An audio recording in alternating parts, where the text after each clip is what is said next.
text after is used to extract a portion of the text after a specified delimiter. Ito yung syntax niya.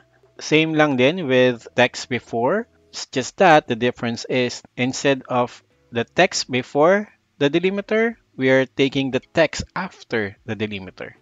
In this example, we were able to get the category using text before, and now we want to get the product code using text after. Paano yung formula? Equals text after. Ito yung text natin.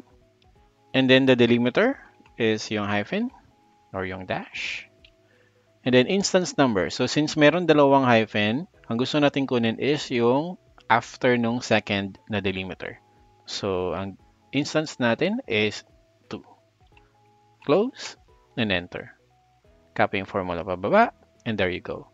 Now, we can also combine yung text before and text after.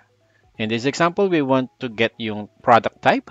Paano yung magiging formula natin dyan? Equals text after. Delimiter natin is yung hyphen. Enter.